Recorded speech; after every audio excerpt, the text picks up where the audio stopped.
Isso aqui é só uma historinha para ilustrar o princípio espiritual. Um rei guardou algo valioso num cofre. Para ele, o cofre estava trancado e era inviolável. Porém, enquanto ele estava dormindo, algo invisível aos olhos aconteceu. Quando foram conferir, no dia seguinte, o cofre já estava vazio. O que é que eu quero te ensinar com isso aqui? Olha, quando o espiritual, aquilo que é invisível aos nossos olhos, interfere ou interage com o natural. Quando o extraordinário interfere ou interage com o ordinário. Por exemplo, Jesus vai e aquela mulher com fluxo de sangue. No mundo natural, no mundo ordinário, não havia cura. Não havia jeito. Mas ela toca em Jesus. Algo sobrenatural acontece. O fluxo de sangue é estancado imediatamente. Não só ela recebe a cura física, mas Jesus olha para ela e fala, eu sei que alguém me tocou. E você vai se lembrar que os discípulos vão dizer, Senhor, mas todo mundo está te tocando. Todo mundo te aperta, já andou no meio da multidão? Todo mundo encosta em você. Ele falou, não, mas alguém me tocou, porque de mim saiu virtude. Então, aquilo que eu não posso fazer, aquilo que eu não posso ter, mas eu consigo o milagre. O milagre é Deus quem realiza.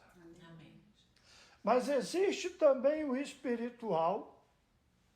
O exemplo que eu dou aqui, Atos capítulo 12, por exemplo, o rei Herodes matou Tiago, o apóstolo Tiago, mandou prender o apóstolo Pedro, está lá em Atos 12, e era para Pedro ser executado. Mas enquanto ele estava lá, o anjo vai e fala, Pedro, levanta, cai as algemas, cai a prisão, Pedro é livre, solto da prisão, mas no outro dia, quando eles vão conferir, porque o cárcere estava trancado, não tinha ninguém mais lá dentro. Isso é o Espírito Santo, a obra de Deus, entra na sua casa, entra na sua vida, entra na sua família, muda a tua história de acordo com o que Deus, na sua soberania, quer fazer. Então, creia na intervenção de Deus. Até onde a gente não tem, aquilo que a gente não pode, como nós estamos na situação da mulher do fluxo de sangue. É impossível para os médicos, é impossível para a religião, pastor não cura, profeta não dá palavra, nada acontece. Vá a Jesus, toque em Jesus, que o milagre vai surgir. Amém. Mas ele vem de Deus. Mas existe o outro lado espiritual. Então eu falo, as coisas que são invisíveis aos nossos olhos, que estão à nossa volta, interferindo ou interagindo, preste atenção, conosco ou através de nós. Que eu posso ser um agente dessa influência. E com outras pessoas ou através delas. Então, assim como a Célia nessa manhã foi usada por Deus para te dar uma palavra, para te fortalecer, para levantificar a tua fé, também existe Efésios capítulo 2, verso 2, em que noutro tempo andaste, segundo o curso deste mundo, segundo o príncipe das potestades do ar, do espírito que agora opera nos filhos da desobediência. Então o diabo também influencia pessoas. Então o espiritual do mal também interfere, interage com a vida de outras pessoas. E o que nós temos que fazer com isso? É lembrarmos de O mundo espiritual é real. Sujeitai-vos, pois, a Deus, resisti ao diabo e ele fugirá de vós. Todas as vezes, irmãos, isso aqui é só para deixar mais claro para você, o mundo espiritual existe.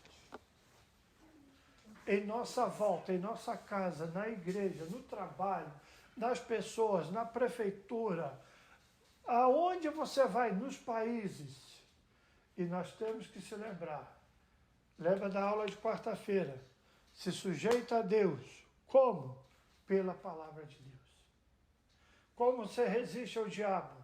Pela palavra de Deus. Você se estabelece. É como que você planta os teus pés na palavra de Deus. Ah, não, mas então o mundo está fazendo isso. Não, peraí. Está na Bíblia? Então, agora há pouco tempo eu vi um vídeo, teve uma reunião, estavam fazendo uma lei num determinado país, se eu não me engano, em algum país da África, e um dos pastores foi contra a lei que estavam tentando aprovar. E o político perguntou para ele, mas por que o senhor é contra? Ele pegou a Bíblia, levantou a Bíblia e disse, a Bíblia diz que Deus criou o homem como homem, mulher como mulher, e uniu eles em casamento. E começou a falar da Bíblia. E aí o político interferiu e falou, mas por que o senhor é contra a lei? Por que o senhor está contra essa resolução? Ele disse, porque nós não temos outra Bíblia. Essa Bíblia é a palavra de Deus. Firma seu pé na palavra de Deus. Amém. Amém, Jesus. Porque o que você vai ver daqui para frente é cada vez mais difícil. Vai ser cada vez pior. Vai ter cada vez mais eventos naturais. É cumprimento da palavra de Deus. Então aqui tem uma garantia que tem livramento. Amém. Aqui tem uma garantia que tem provisão. Amém. Aqui tem uma garantia que Deus vai nos livrar Amém. do tempo da ira. Amém. Aonde? Na palavra de Deus.